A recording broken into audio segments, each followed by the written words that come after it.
महालक्ष्मी व्रत कथा इस प्रकार है।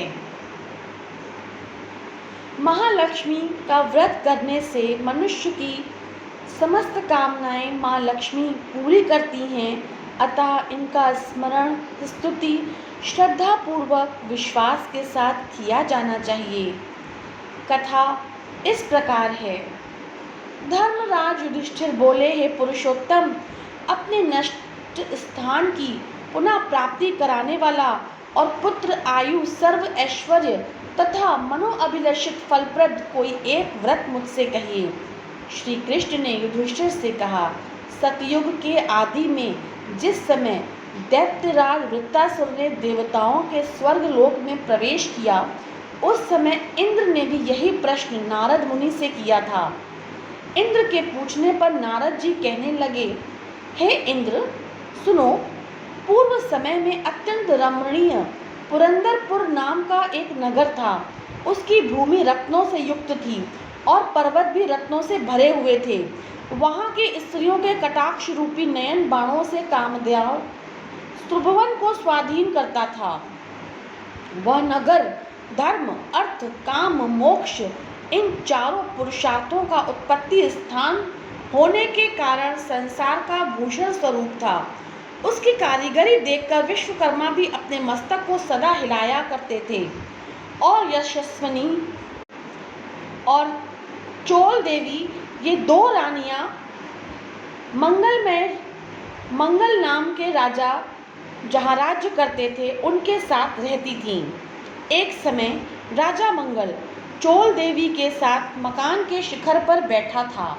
वहाँ से उसकी दृष्टि समुद्र के जल से घिरे हुए एक स्थान पर पड़ी। उस जगह को देखकर अति प्रसन्न चित्त होकर अपनी दंत छवि से संपूर्ण दिशाओं को प्रकाशित करते हुए राजा ने हंसकर चोल देवी से कहा, हे चंचलाक्षी, मैं तुम्हारे लिए नंदन वन को भी तिरस्कृत करने वाला बगीचा बनवा दूंगा। राजा के वाक्य को सुनकर रानी ने कहा, हे कांत, ऐसा ही कीजिए। तदनुसार राजा ने उस स्थान पर बगीचा बनवा दिया। वह बाग थोड़े ही समय में अनेक वृक्ष, लता, फूलों और पक्षी गणों से संपन्न हो गया। एक समय उस उद्यान में अतिशय घोर आकाश स्पर्शी विकराल शरीर से युक्त, मेघतुल्य काला और रक्तवर्ण तथा चंचल नेत्रों से युक्त एक शूकर आ गया। वह अपनी दाढ़ों से सूर्य चंद्रमा को भी खींच सकता था। गर्जन में वह प्रलय काल के मेघ सदृश था। उसने आकर अनेक वृक्षों को तोड़ मरोड़ डाला और उस उद्यान को चौपट कर दिया। हे युधिष्ठिर, उस शूकर ने कृषि वृक्ष को जड़ से उखाड़ा, किसी को दांतों से तोड़ा, किसी को दांतों की रगड़ से ही तोड़ दिया। काल के समान उस शूकर ने कई रखवालों को मार डाला। तब बगीचा के रक्षक भयभीत होकर राजा के पास गए और सब हाल कह सुनाया। यह बात सुनकर राजा के नेत्र क्रोध से लाल हो गए। राजा ने निजी सेना को आज्ञा दी कि शीघ्र जाकर उस शूकर को मार डालो।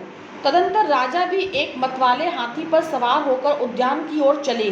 वह सेना अश्व स्वरूप रूपी वस्त्र से ढकी हुई पृथ्वी को हिलाती हुई तथा रथों की शीघ्र गति से उत्पन्न पवन से संपूर्ण सैनिकों को कपाती तथा पैदल सेना शब्द से दिशाओं को पूरित करती हुई बगीचा के नजदीक पहुंची और उसे चारों ओर से घेर लिया।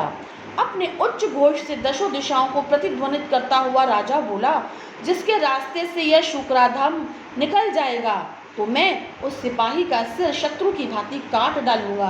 राजा के वचन सुनकर शूकर जिस मार्ग में राजा खड़े थे, उसी मार्ग में मनुष्यों किसी चेष्टा करता हुआ निकल गया। राजा कोड़े से अपने घोड़ों को मारते ही रह गए। राजा लज्जा से चंद्रवत कलंकित होकर शूकर के पीछे पीछे सिंह व्याघ्रों से युक्त घोर वन में जा निकला। उस वन में तमाल, ताल, हिंताल, शाल, अर्जुन के वृक्ष थे। वहाँ विविध लताएं थीं। झल्लियों की झंकार से दशों दिशाएं मुखरित हो रही थीं। राजा उस घोर वन में एकाग्र मन से उस शूकर को ढूंढ रहा था। एकाएक शूकर से उसका सामना हो गया। तब राजा ने बाण से वैसे ही शूकर को घायल किया जैसे इंद्र ने पर्वतों के पक्ष काटे थे। बाण के लगते ही शूकर अपने अधम शरीर को छोड़कर दिव्य गंधर्व रूप धारण कर विमान पर जा बैठा। गंधर्व बोला, हे महिपाल, आपका कल्याण हो। आपने मुझे शूकर योनि से छुड़ाया, अतः बड़ी कृपा की। अब मेरा वृत्तांत सुनिए।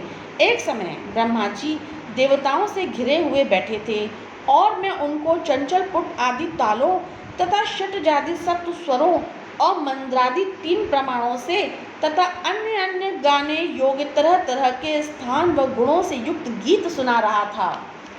गाते गाते मैं ताल स्वर में भ्रष्ट हो गया। इसी कारण ब्रह्मा जी ने मुझे चित्ररथ गंधर्व को श्राप दिया। ब्रह्मा जी ने कहा, तू पृथ्वी पर शूकर होगा।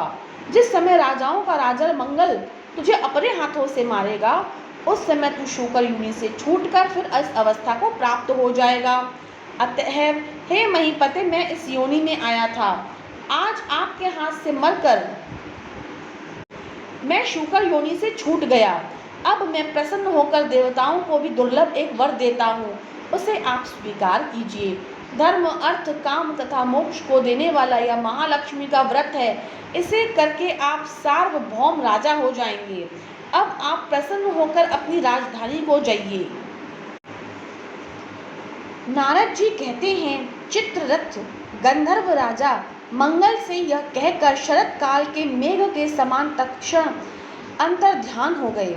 राजा मंगल जो ही चलने को हुआ, त्यों ही बगल में मार्ग भोजन लिए एक ब्राह्मण बालक को देखा।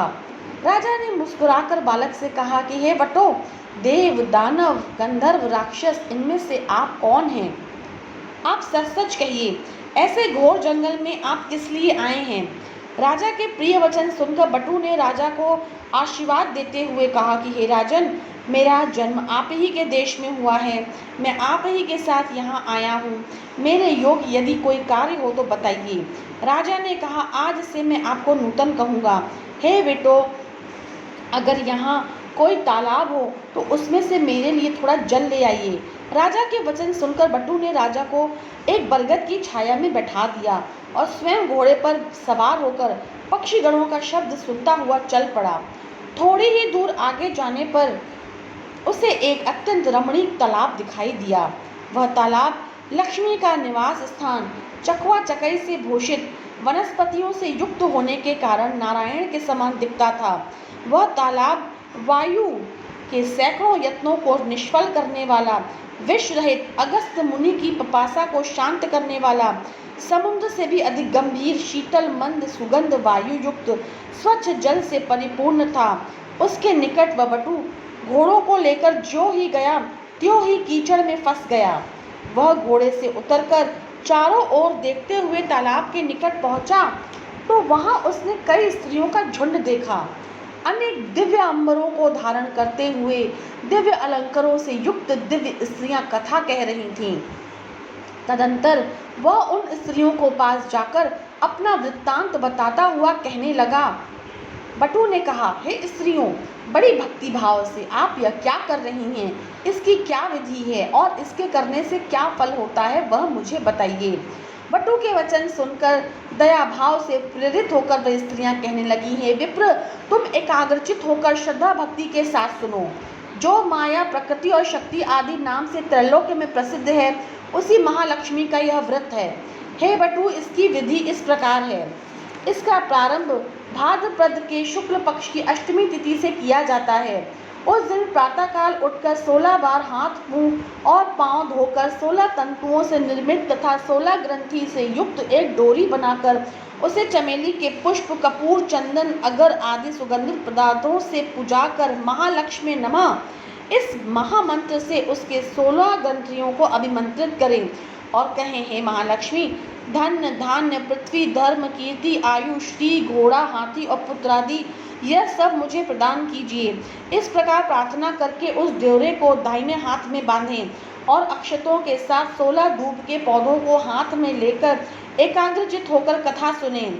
जल में दूब को भिगो भिगो कर अपने सिर तथा हाथों पांव में मार्जन करें।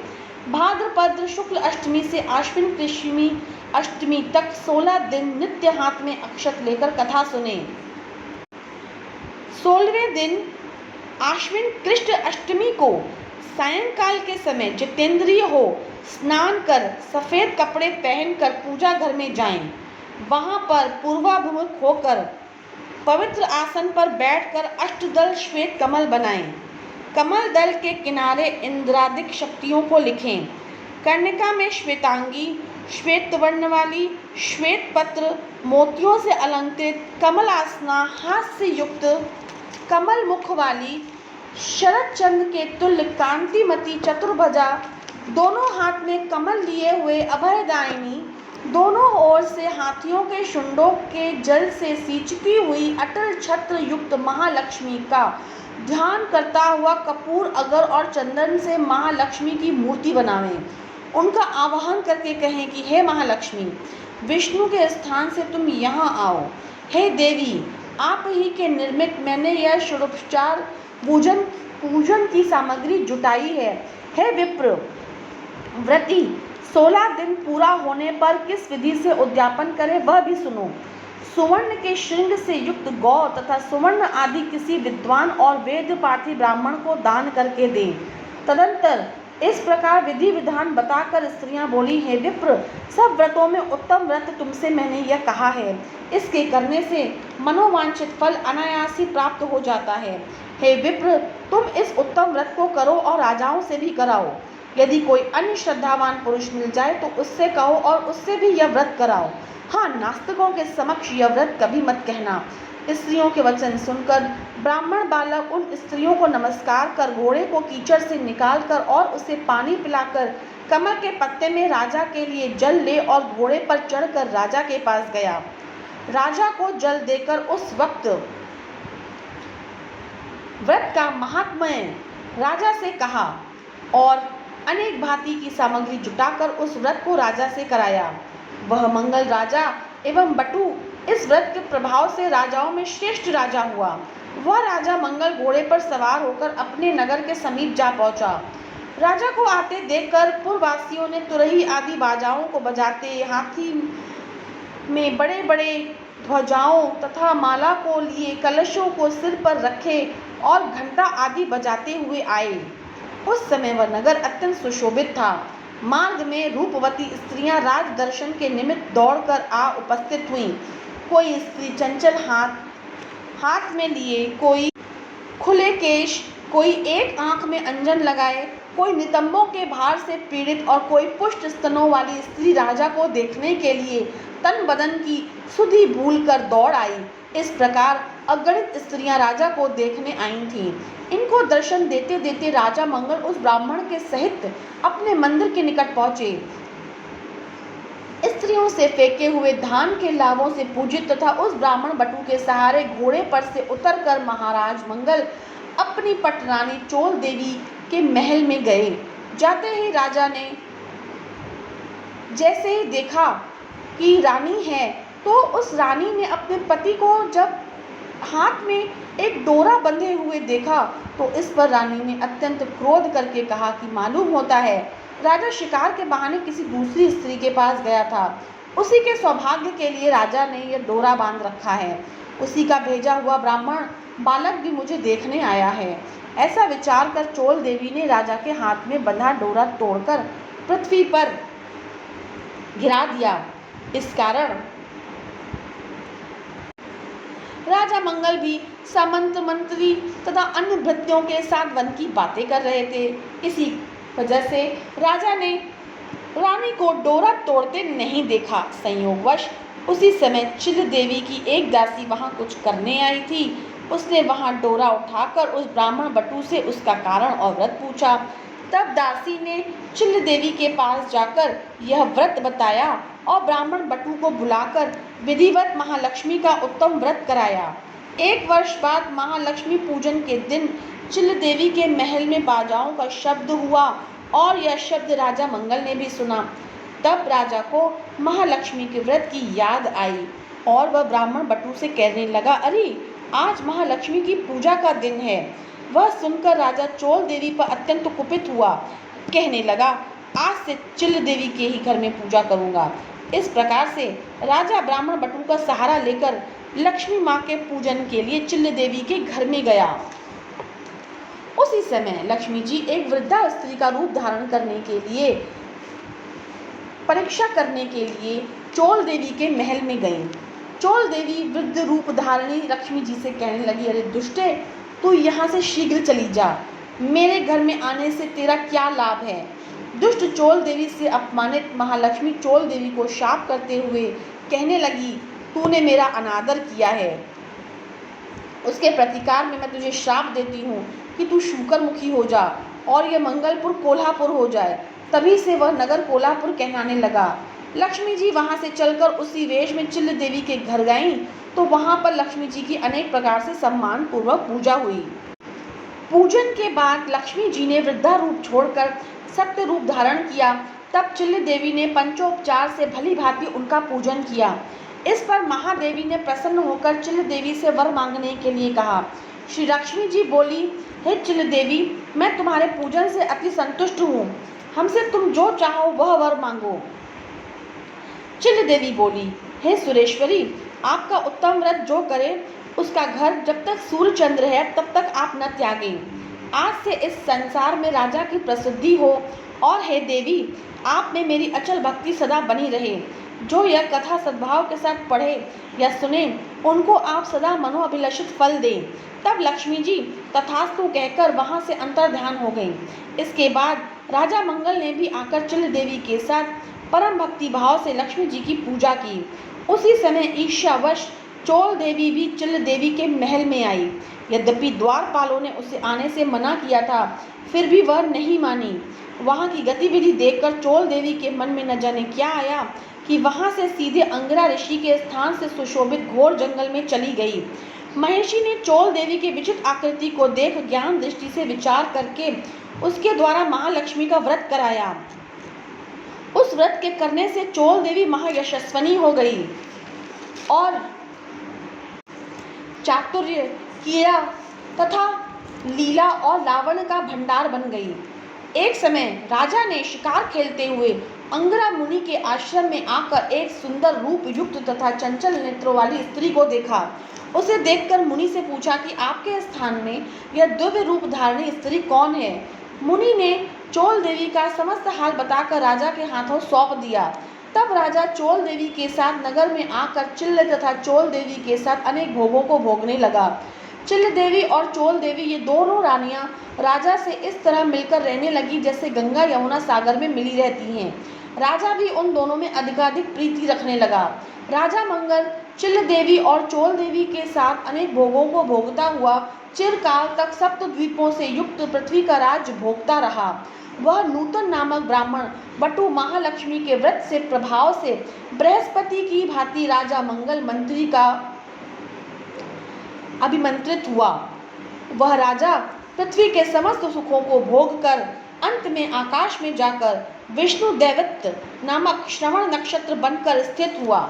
नारद जी बोले, हे इंद्र, सब व्रतों में उत्तम व्रत मैंने तुमसे कहा, जिसकी कथा मात्र के सुनने से मनोवांछित फल प्राप्त हो जाता है। जैसे तीर्थों में प्रयाग, देवताओं में विष्णु और नदियों में गंगा पुनीत मानी गई है, उसी भांति यह व्रत सब व्रतों में उत्तम है। हे इंद्र, धर्म, अर्थ, काम तथा मोक्ष की यदि तुम प्राप्ति चाहते हो तो श्रद्धा युक्त होकर इस उत्तम व्रत को करो। इसके करने से महालक्ष्मी धन, धान्य, पृथ्वी, धर्म, कीर्ति, आयु, यश, श्री, घोड़े, हाथी और पुत्र पौत्रादिक सब कुछ देती है। धर्मयाज युधिष्ठिर बोले, हे नारद जी द्वारा कहा गया यह व्रत देवराज इंद्र ने किया। इसी व्रत के प्रभाव से इंद्र को मनोवांछित फल मिला। आप भी इस व्रत को करें तो मनोवांछित फल की प्राप्ति एवं पुत्र पौत्रादि की वृद्धि होगी। यह कथा श्री कृष्ण भगवान ने युधिष्ठिर के प्रति कही थी। मैं आप लोगों से फिर कहता हूँ, अपनी अपनी मनोकामना की सिद्धि के लिए सबको यह व्रत करना चाहिए। इसके करने से सब कुछ प्राप्त किया जाता है। बोलो माता महालक्ष्मी की जय।